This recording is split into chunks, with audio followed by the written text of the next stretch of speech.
C'est l'heure des derniers réglages pour Thomas Dutronc et son équipe. Si nous rencontrons l'artiste ce soir, c'est pour parler de musique et plus particulièrement de compression du son. C'est la bonne... T'as mis le son là et tout ? On va voir qu'utilisée en excès, cette technique n'est pas anodine pour nos oreilles.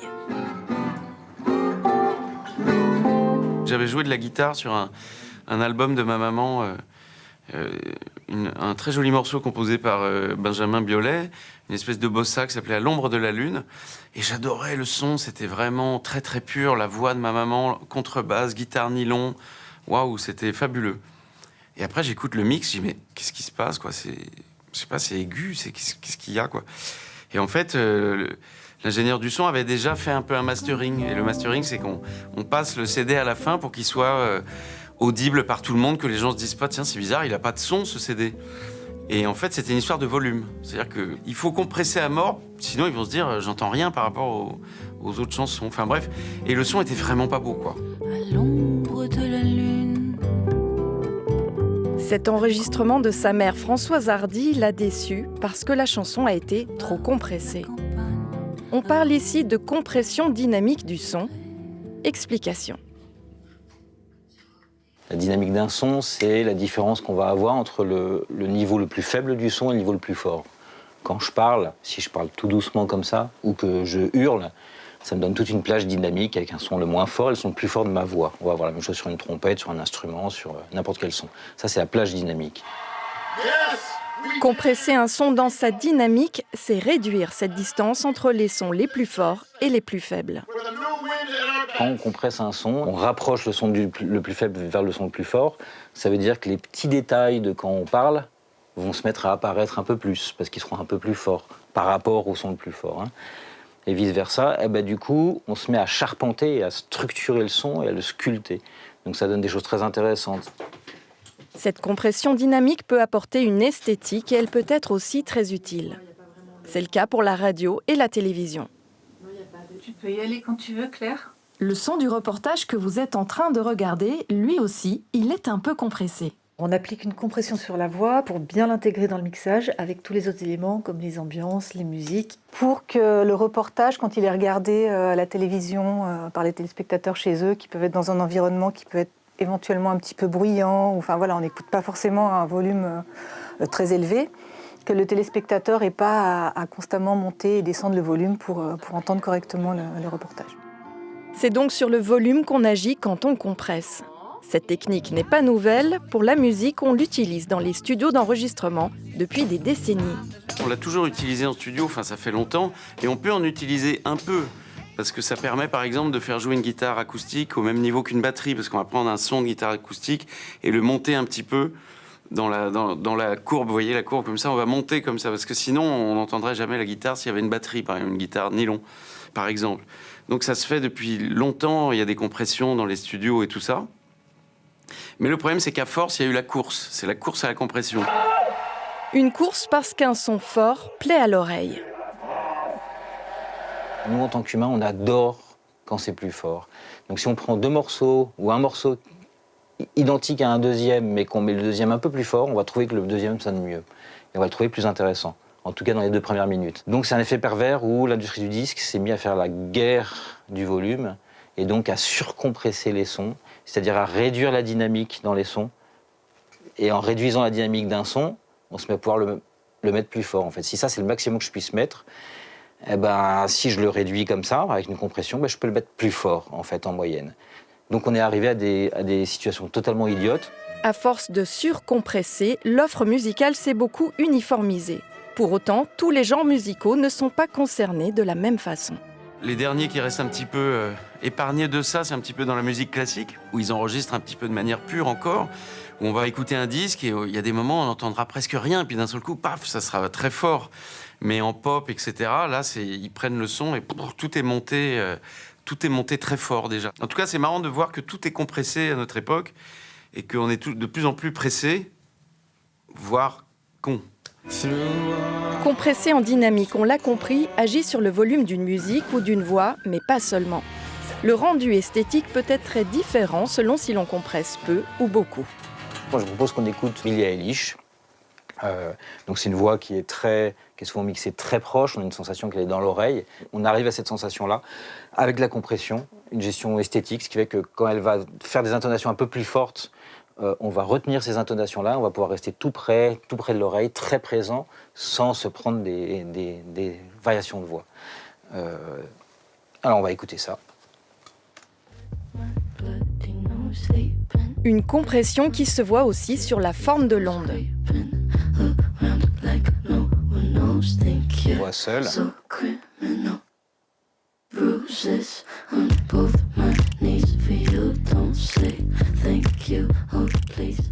Ça, c'est un Sinatra. On l'écoute. Sur cet exemple, on le voit, il y a plus d'amplitude.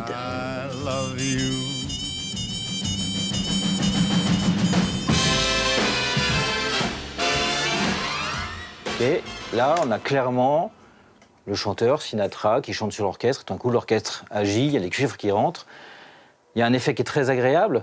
On ressent la dynamique, on ressent l'énergie de l'orchestre par rapport à Billie Eilish, où c'est vraiment le couloir. Et je dirais pas qu'il y en a un qui est mieux que l'autre. On peut esthétiquement préférer quelque chose, mais c'est deux esthétiques qui sont quand même très bien construites et qui racontent autre chose. Billie Eilish, c'est tout près de l'oreille. Sinatra, si vous chantez comme ça près de l'oreille, vous n'avez plus d'oreille. J'ai un dernier exemple, qui est un exemple pour moi où on abuse du traitement dynamique, de la compression, pour sonner plus fort. Ici, à l'image, on voit comme le son est uniforme.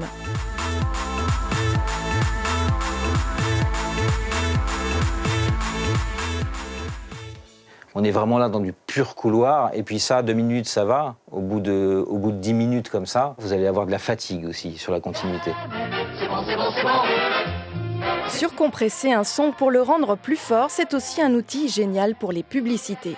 Le message va sembler plus percutant et il va se démarquer du reste du programme. Vous pouvez faire l'expérience en zappant par exemple sur les chaînes de radio.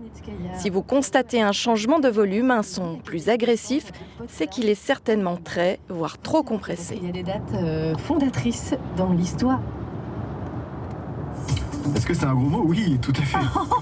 Ok. Ça peut déranger, mais surtout, ça n'est pas bon pour notre santé. C'est ce qu'a pu prouver une équipe de l'Institut Pasteur à Paris. Pour cette expérience, le professeur Paul Avant, chercheur réputé, a exposé à de la musique très compressée des cochons d'Inde qui ont un système auditif proche du nôtre. Alors, le résultat m'a déconcerté parce que je ne m'y attendais pas du tout, mais les cochons d'Inde exposés à de la musique compressée, exactement au même niveau que la même musique non compressée, ont exprimé une fatigue auditive, et surtout cette fatigue durait pendant 1 semaine. 1 semaine de conséquences pour seulement 4 heures d'écoute de sons très compressés. C'est particulièrement inquiétant car c'est notre cerveau auditif qui est touché. Quand on s'intéresse à la compression de dynamique, ce sont nos neurones qui sont menacés parce qu'ils sont sollicités par des messages qui sont en permanence excessifs.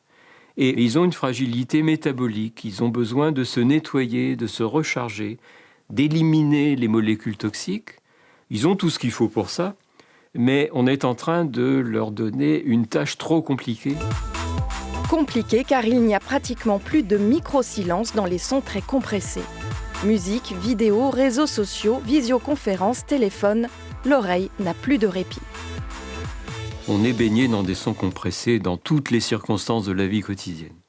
Et donc, les conséquences à long terme, nous devrions nous en inquiéter parce que la fatigue, c'est une chose, et la fatigue prolongée, c'est déjà quelque chose qui nous inquiète. Et prolonger une fatigue pendant très très longtemps peut aboutir à des lésions.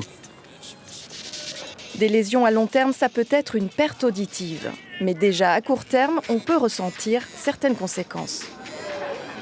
Avoir les oreilles qui sifflent, ça peut être un signe de fatigue auditive. Donc être attentif à ces petits signes, c'est un signal d'alarme qui nous dit « là, j'en ai fait un peu trop aujourd'hui, il faudrait peut-être que je prenne un peu de recul ». L'idée serait de dire « je vais dans mon jardin, je vais écouter les oiseaux chanter, et là, je me relaxe ». Avant même ces signes, il faudrait penser à régulièrement faire des pauses en coupant le son. Ok, on en refait une nouvelle. Loin de cette tendance à l'uniformisation de la musique et des sons très compressés, dans ce décor de campagne fribourgeoise, un studio propose d'autres façons d'enregistrer. Ici, les appareils vintage côtoient les ordinateurs et les dernières technologies.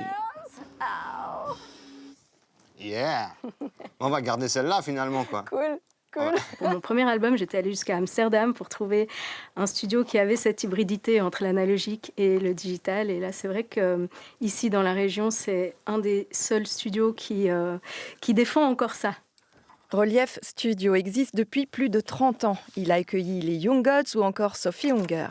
C'est grâce à du matériel ancien, comme cette grande console mythique des années 80, qu'on peut offrir un son particulier. Il y a des artistes qui souhaitent sonner comme à l'ancienne, alors dans ce cas-là, ce sera le maximum analogique possible.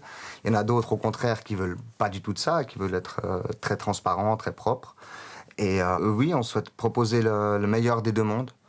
Le numérique pour sa praticité et sa précision. Et l'analogique, il permet d'obtenir un résultat plus organique. Et puis d'apporter un grain, une couleur qu'on utilise comme un outil pour enrichir une production. Comme dans mon style de musique, je vais puiser aussi beaucoup dans la soul rock des années, on va dire des 70s. C'est vrai qu'il y a cette chaleur, cette profondeur de son qu'on retrouve dans une musique finalement d'un autre temps, qu'on a du mal à retrouver dans les techniques d'aujourd'hui. Pour l'album de Samia, l'analogique est utilisé par touche pour certains passages. Comme artiste et productrice, cela lui permet de donner une certaine identité à ses chansons. En faisant cette recherche-là, on pallie aussi à une certaine uniformisation de l'identité musicale à laquelle on assiste de nos jours. Cette recherche d'un son à l'ancienne, c'est ce qu'apprécie aussi Eva May.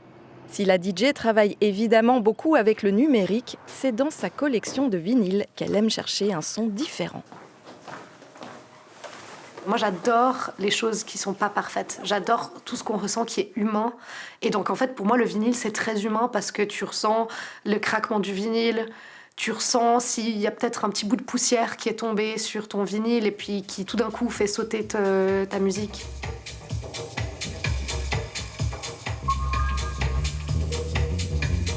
Au-delà du son, c'est aussi toute l'expérience qui va avec le vinyle. C'est aller dans un magasin, passer des heures à chercher, écouter, essayer de trouver des pépites, peut-être ressortir avec un vinyle alors que t'en as écouté 50. Il y a toujours une histoire derrière. J'en ai reçu pour mon anniversaire, j'en ai hérité de ma famille, j'en ai écouté quand j'étais jeune et c'est des vinyles qui ont bercé ma jeunesse. Je trouve qu'il y a plus de sentiments humains derrière, d'émotions dans le vinyle. Avoir un support physique pour la musique, c'est aussi ce que viennent chercher les clients du disquaire Bongo Joe à Genève. Que ce soit un disque collector des années 70 ou le dernier album rap du moment. Aujourd'hui, à travers tout le tout digital et l'infini, pour nous, c'est un objet qui réussit à contenir une histoire, un souvenir, et qu'on peut transmettre, qu'on peut offrir, qu'on peut donner. Et c'est surtout un moment qu'on va passer avec un vinyle. On va décider consciemment d'écouter tel vinyle. On va l'écouter du début à la fin. Et pour nous, c'est vraiment un vecteur important pour s'ancrer dans un moment présent. On vient pour l'objet, la belle pochette, mais aussi pour le son vinyle. Un son analogique dont on propose d'entendre les subtilités dans ce salon d'écoute récemment installé. Si le disque vinyle a été produit dans les meilleures conditions possibles, ça va nous donner un plus grand accès à peut-être cette émotion qu'on va entendre dans le timbre de la voix ou dans le résonnement d'un certain instrument, ou le doigt qui va toucher la corde et qu'en fait sur un autre dispositif on va juste entendre l'accord et puis là on va entendre plus de subtilité, plus de détails. Une qualité audio qui peut beaucoup varier d'un disque à l'autre. Tout dépend du soin qu'on aura mis dans toutes les étapes de la production. L'époque aussi a son importance. On l'ignore souvent, mais la grande majorité des vinyles sortis depuis le tout début des années 2000 est pressée à partir d'un fichier numérique.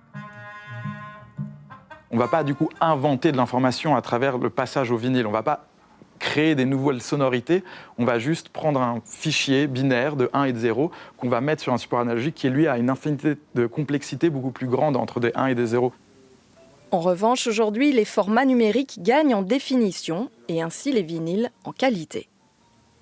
Maintenant, depuis 2 ans, c'est vrai, un vinyle, c'est vachement bien. Ou les vieux vinyles des années 60-70. Mais entre-temps, moi, le premier, on était là à dire oui, en plus, on a fait le vinyle et tout, mais en fait, on mentait un peu parce que le vinyle, c'était le CD copié sur le vinyle. Et pour ne pas se faire avoir avec des rééditions d'albums anciens, regardez les étiquettes sur les pochettes. Souvent, sur les vinyles, il y a un autocollant dans le cadre des rééditions qui va expliquer un petit peu quel a été le processus utilisé pour restituer et rééditer cette musique-là. Alors on va avoir, est-ce que la source c'est des bandes originales, est-ce que c'est digital? Et souvent on aura moins d'informations parce que peut-être on n'a pas envie de dire exactement comment ça a été réédité. Pour les amateurs ou collectionneurs, encore mieux que la réédition, c'est l'original. Un vinyle produit avant les années 80, à l'époque du tout analogique. J'ai eu la chance d'hériter de la discothèque de mes parents. J'ai trouvé parmi cette discothèque le premier disque de Quincy Jones, un disque de 1958 ou 60, avec des super jazzmen, un son. Et alors j'ai une bonne chaîne chez moi, j'ai mis le vinyle, on a l'impression, c'est même mieux que s'il y avait la contrebasse qui joue dans votre pièce. Il y a un swing, ça groove, c'était waouh, le bonheur, c'était un peu funk et un peu jazz en même temps, c'était fantastique. J'ai écouté après le CD. Hyper nul. À l'époque, il faisait très, très mauvais transferts, hyper compressé, machin. Et ensuite, j'ai écouté le streaming, et le streaming, c'était épouvantable, ça n'avait aucun charme. Peut-être qu'aujourd'hui, Thomas Dutronc trouverait une meilleure version numérique de ce disque. La qualité audio proposée aux consommateurs de streaming ne cesse de s'améliorer. C'est même devenu l'un des principaux arguments des plateformes. Aujourd'hui, les abonnements premium proposent des formats de très haute qualité, appelés lossless, sans perte ou encore FLAC. Moi, si je vois FLAC, j'y vais, ouais. J'ai fait une comparaison juste en aveugle. Alors, je trouve qu'on a une restitution assez bluffante. Je pense que le FLAC peut facilement faire la compétition avec le son vinyle. Hervé Lissec travaille sur les haut-parleurs et les casques dans cet impressionnant studio de l'EPFL. Nous lui avons demandé s'il valait la peine de payer plus cher un abonnement haute résolution si l'on écoute la musique simplement sur son téléphone avec un casque sans fil. Dès qu'on se passe d'un fil, on va utiliser un canal de communication qui a besoin de compresser, donc il y aura forcément une perte de qualité. Donc pour moi, le Bluetooth, c'est vraiment dans l'ultime extrême où on n'a pas envie de s'embêter, on ne veut pas de câble, mais sinon pour la qualité audio, je préfère un casque filaire. Si on a ça, je dirais que là, le FLAC se justifie. Mais pour une écoute nomade, en soi, je ne justifierais pas l'utilisation de fichiers FLAC. Pour une écoute dans la rue, dans les transports et lors de nos activités quotidiennes, les casques à réduction de bruit proposent aujourd'hui d'être en immersion dans la musique. Une technologie qui ne serait pas anodine pour notre cerveau auditif. Se mettre un casque, c'est effectivement se couper du monde, c'est pouvoir profiter de sa musique dans un lieu très bruyant comme un hall de gare ou un train en marche, mais c'est aussi se couper de la vraie vie qui est faite de bruit venant de tous les côtés, riche d'informations. Et on est en train de se fabriquer un univers artificiel où on veut laisser la technologie prendre la place de notre cerveau et c'est pas très bon.